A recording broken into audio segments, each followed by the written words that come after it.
ऐसी property carbon की जिसकी वजह से कार्बन अपने ही साथ अपने और भी कार्बन एटम्स को अटैच कर सकता है।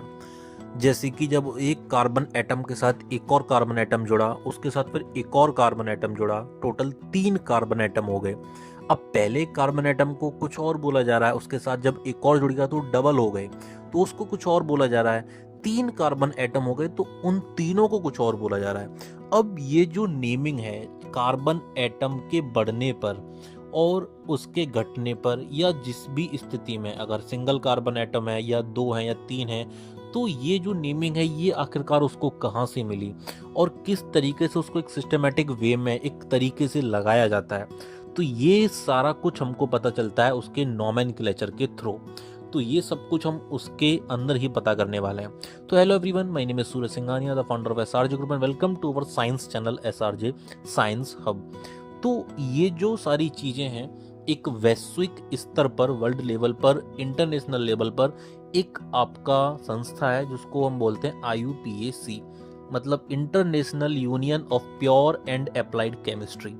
तो उसके थ्रू इसका हाइड्रोकार्बन्स का नोमेनक्लेचर बनाया गया।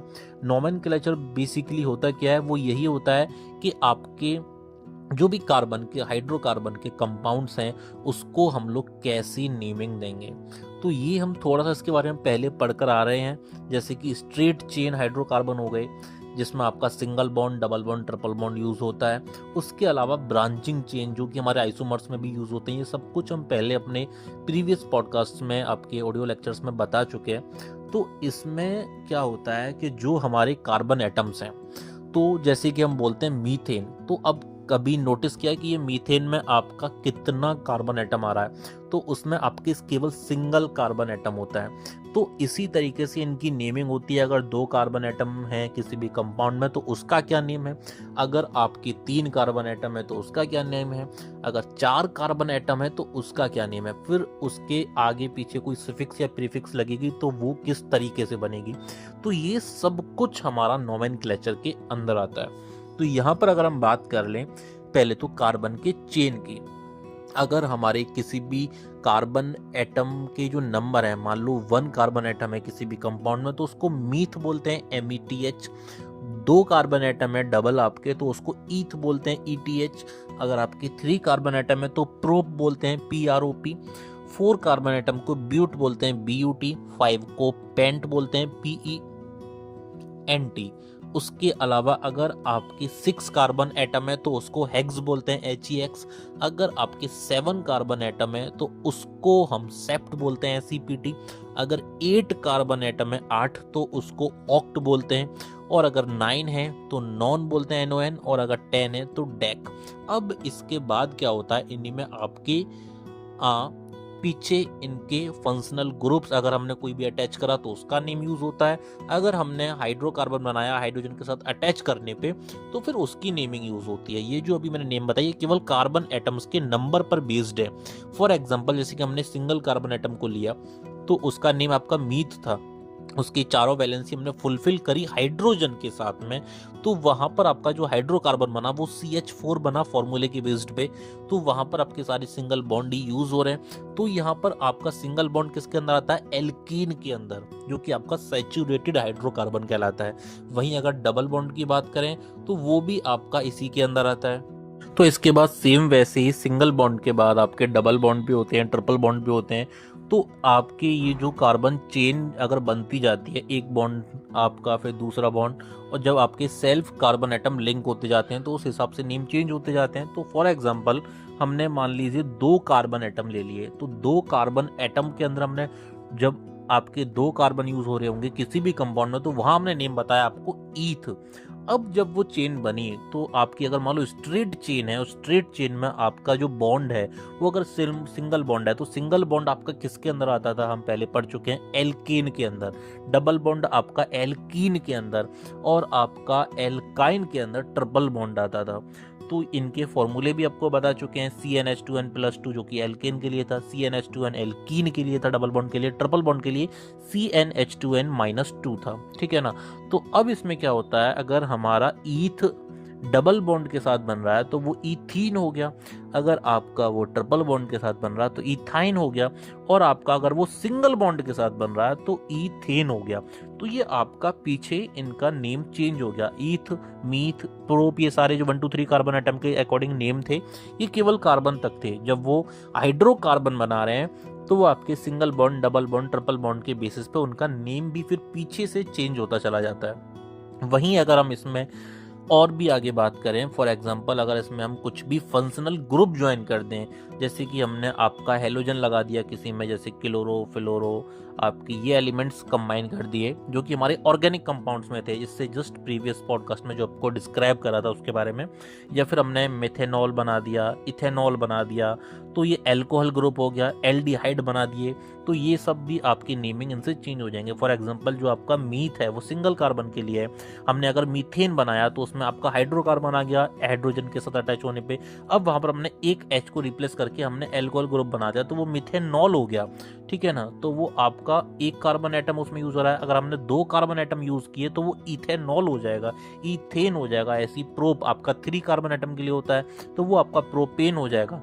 तो जैसे जैसे आपके कार्बन के नंबर बढ़ते जाएंगे तो वैसे वैसे इनका नेम भी चेंज होता जाएगा। तो हमने आपको 10 तक बताई ऑलरेडी, 10 से ऊपर आपके और भी हायर कई सारे फिर अलग अलग चेन्स में उनके नेम वैसे वैसे चेंज होते चले जाते हैं। तो यहाँ पर अब हमारे कुछ रूल्स भी हैं इसके अंदर कि आप किसी भी स्ट्रेट चेन में या ब्रांचिंग चेन में किस तरह से उनके नाम दोगे।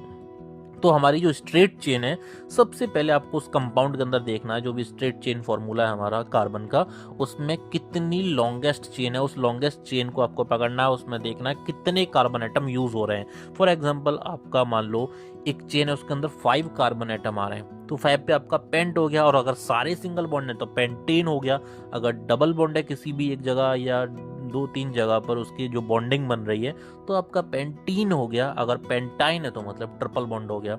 अब अगर वहीं बात करें हम ब्रांचिंग में, तो ब्रांचिंग में भी रूल यही है कि आपको ये देखना है जो लॉन्गेस्ट चेन है वो कितने एटम्स की है।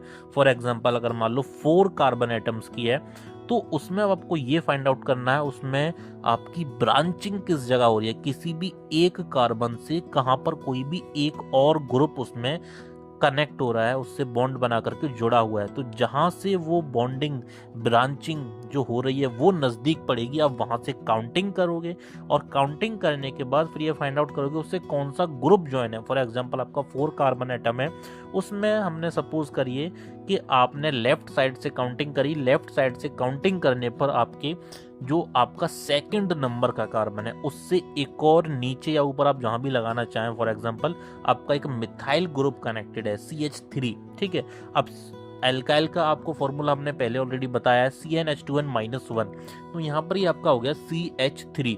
तो जब ये आपका लिंक हो रहा है तो हमारी जो ब्रांचिंग की चेन है वो आपकी कनेक्टेड है उससे किससे, longest chain of 4 carbon atom. तो यहाँ पर उसका नाम क्या बन जाएगा आपका 2 मिथाइल ब्यूटेन। तो ब्यूटेन आपका किसके लिए आता है, क्योंकि सारे सिंगल बॉन्ड है उस कंपाउंड में, तो उसमें आपका ब्यूटेन हो गया। अब वो सेकंड नंबर पर मिथाइल ग्रुप लग रहा था। मिथाइल क्यों, क्योंकि एक ही कार्बन एटम का लगा हुआ था। मान लो 2 कार्बन एटम का जोड़ा होता उस कार्बन एटम से सेकंड नंबर वाली लॉन्गेस्ट चेन का था तो वो इथाइल ग्रुप हो जाता। तो ये ब्रांचिंग में आपको फाइंड आउट करना है, अगर कोई ब्रांच हो रही है किसी भी लॉन्गेस्ट चेन में तो किस नंबर पर हो रही है। मान लो अगर वही 3 वाले कार्बन पर हो रही होती तो वहां पर 3 मिथाइल हो जाता, और उसमें मान लो आपका मिथाइल की जगह पर कोई और मान लो 3 कार्बन एटम का ग्रुप बन रहा होता तो हम वहां पर प्रोपाइल बोलते, ठीक है ना। तो ये भी आपको नोटिस करना है कि वो कैसा ग्रुप है जो उससे जुड़ा हुआ है, और उसके बाद कितनी लंबी चेन है। अब हमने ब्यूटेन लिया तो ब्यूटेन क्या आपको नोटिस करा रहा है कि आपके सारे सिंगल बॉन्ड है, तभी एल्केन का एन इसमें आपका जो सफिक्स है वो लगा हुआ है पीछे, ठीक है ना। और ब्यूट किसके लिए आया, क्योंकि टोटल नंबर ऑफ एटम उसमें कार्बन के 4 हैं।